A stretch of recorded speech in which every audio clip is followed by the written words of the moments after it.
Mungkin sama kita mencari kebocoran, cuman sudut pandangnya sudah berbeda gitu kan.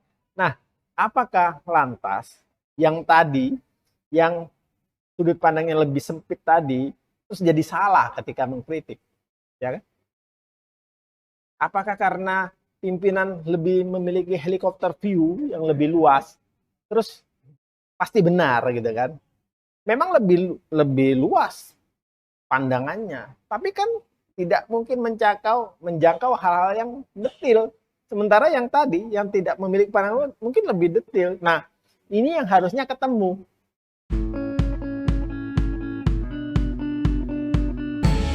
Salam monolog. Menjadi ASN itu atau PNS ya, itu susah-susah mudah. Lebih banyak susahnya daripada mudahnya mungkin. Tapi ya tidak seperti itu. Terutama ketika dalam hubungan antara atasan bawahan.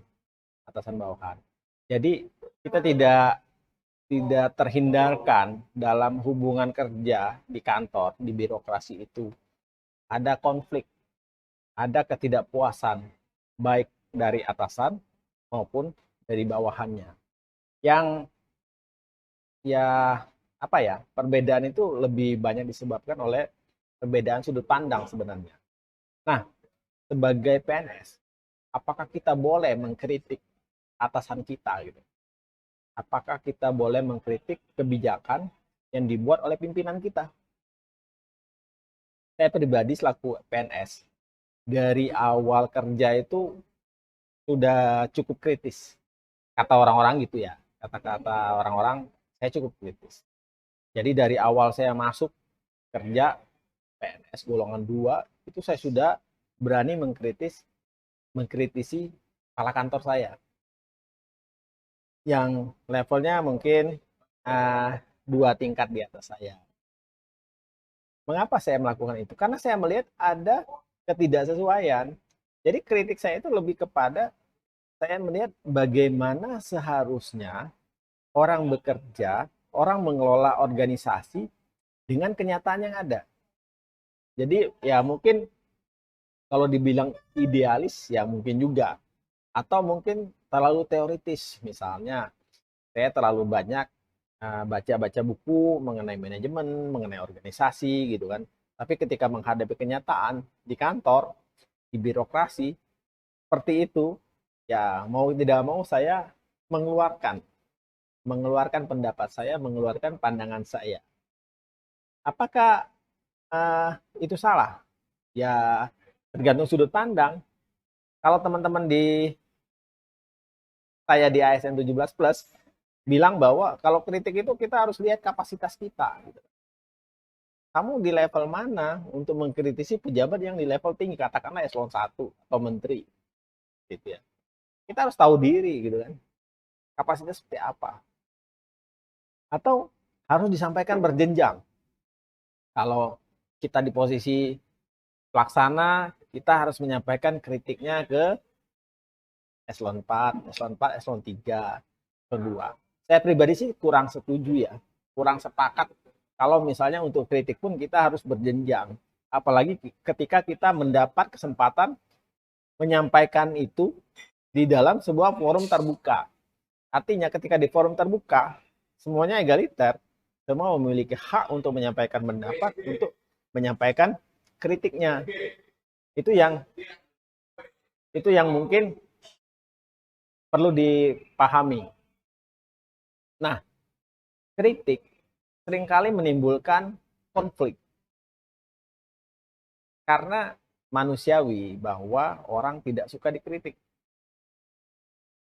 Orang merasa bahwa uh, kok saya salah terus sih gitu kan. Yang dicari salahnya terus sih, kok nggak ada baiknya sih, kok apa-apa dikritik, apa-apa dikritik, apa-apa dikritik. Nah, ini memang penyakit ya mungkin ya.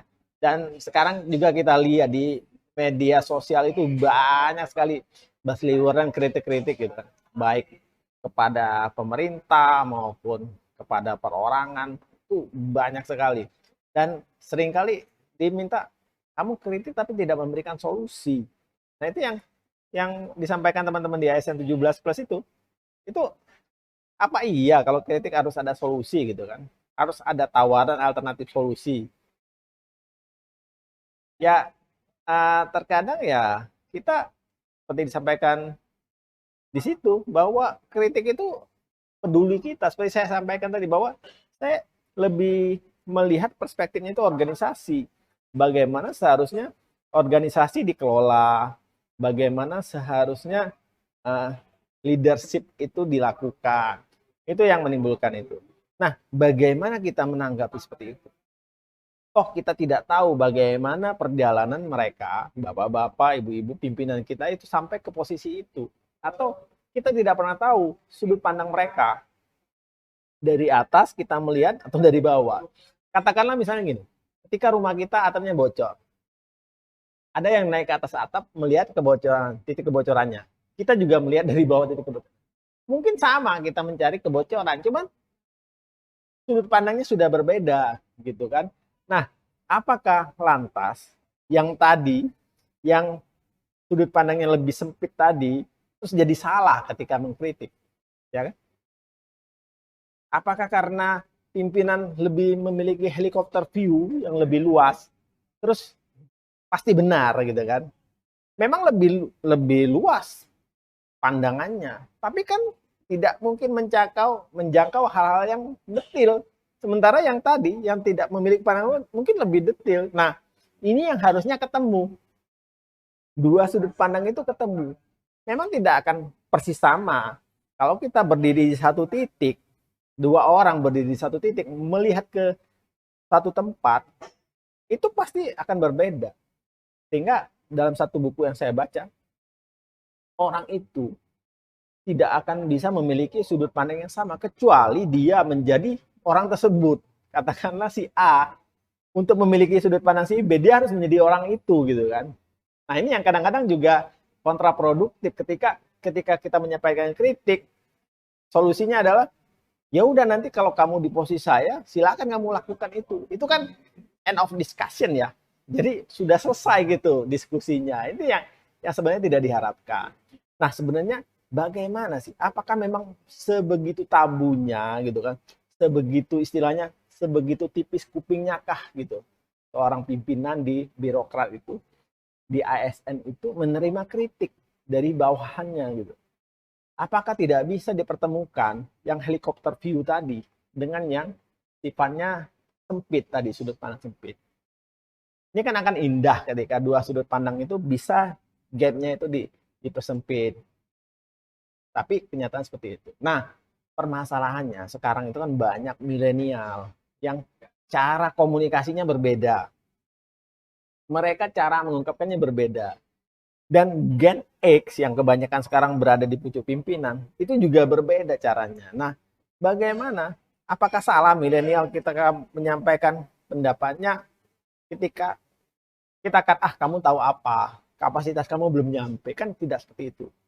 Sehingga akhirnya apa? Yang timbul adalah, ya udah, saya tidak akan ngomong lagi. Apatis. Kenapa? Kalau saya ngomong, ini kejadian di kantor ya. Kenapa kamu tidak mau bersuara? Pandangan kan ketika ngobrol biasa bagus, tapi kenapa ketika di forum kamu nggak mau ngomong? Ah, males Pak. Kenapa? Ya tanggapannya begitu. Gitu kan? Tidak ada diskusi. Yang ada kamu tuh baru, pegawai baru, kamu nggak boleh, nggak, pendapat kamu salah atau apa. Udah kelar. Istilah anak sekarang tuh kena mental gitu loh. Udah nggak ada diskusi lagi, nggak ada kritik lagi. Padahal pandangan-pandangan mereka bagus. Yang dibutuhkan adalah apa? Mendengarkan. Karena kita tidak lagi berbicara mengenai siapa yang berbicara, tapi apa yang disampaikan, apa yang dibicarakan. Kita tidak lagi bicara mengenai, ya mungkin cara orang berbeda-beda ya. Ya mungkin kalau di Indonesia mungkin yang utama ya santun, ya dimanapun juga ya menyampaikan kritik itu mungkin how to-nya, caranya dengan santun, dengan apa. Cuma kan mungkin tidak semua orang bisa melakukan seperti itu, ya kan? Dan kita juga tidak bisa mengharapkan orang seperti itu. Jadi ketika saya tahu yang kamu sampaikan itu benar, tapi caranya dong loh. Ketika kita sudah menangkap maksudnya itu benar, gitu, ya udah abaikan caranya, ya kan? selagi tidak menyakiti personal. Karena seringkali yang perdebatan itu kan masalah akademik ya, masalah pemikiran. Jadi yang diserang itu adalah pemikiran, bukan personal. Sehingga tidak ada alasan untuk menjadi baper, terbawa perasaan. Kadang juga ada orang yang tidak suka ketika berdiskusi atau berdebat atau dikritik melalui media. Padahal sekarang kan banyak tuh pekerjaan, setiap ada pekerjaan, setiap ada kegiatan, bikin WA group, WhatsApp group. Nah di situ kan biasa tuh terjadi diskusi, debat. Cuma ada yang nggak kuat juga seperti itu gitu kan. Karena ya bisa jadi memang tidak semua orang bisa memahami bahasa tulisan atau tidak semua orang bisa mengungkapkan pendapatnya dengan baik di tulisan. Ada yang lebih suka verbal, ngomong langsung. Oke, saya pribadi bebas.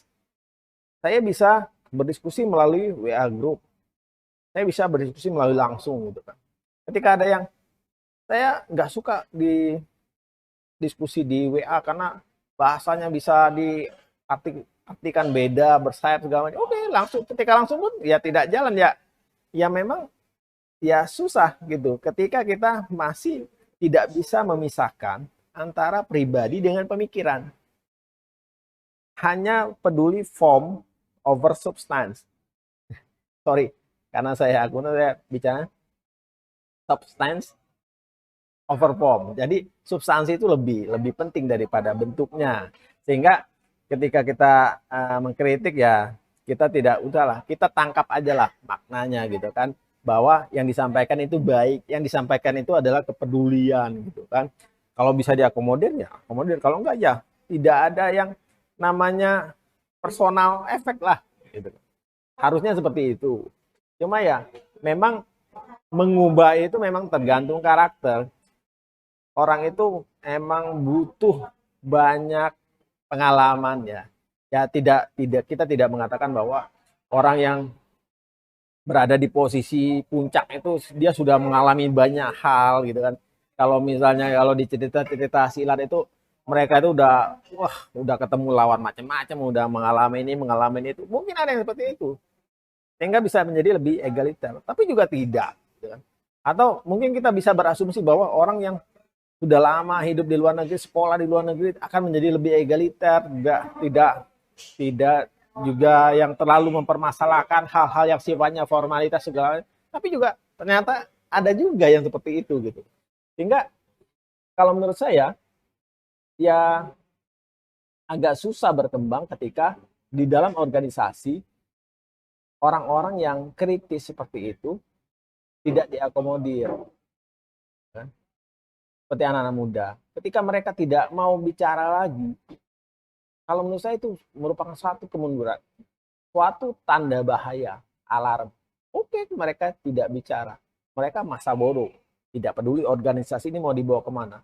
Mereka melakukan apa yang mereka suka.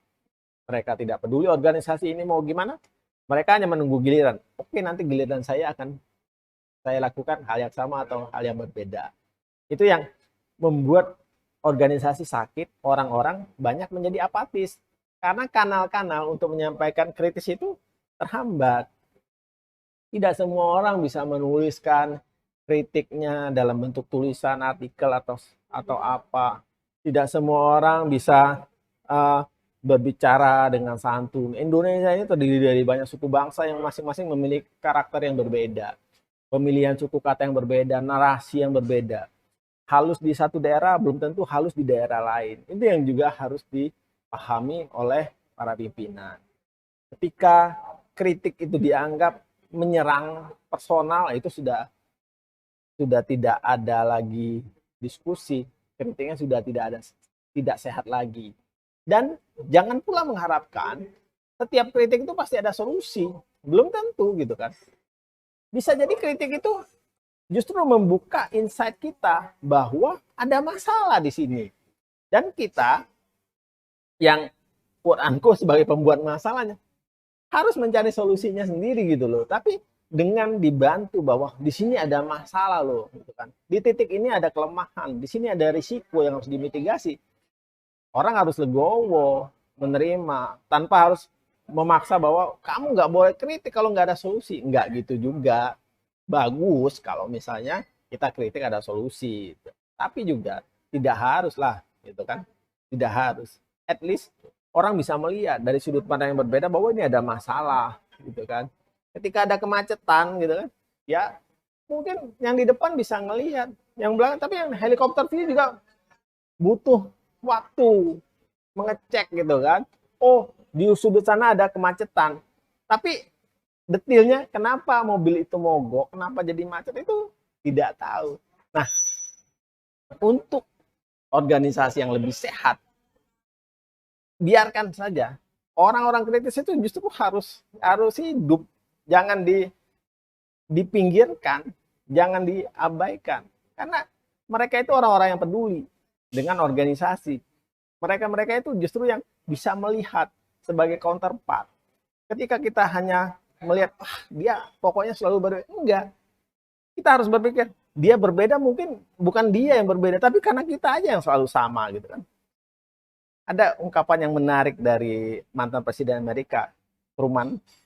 Ya, orang itu dia harus saling suka untuk bekerja sama. Artinya jangan karena orang ini ngeritik terus jadi kita tidak mau kerjasama dengan dia. Justru harus menjadi penyeimbang. Penyeimbang. Akan sangat sehat organisasi ketika orang-orang dibiarkan berpendapat kritis gitu kan tanpa harus dimatikan.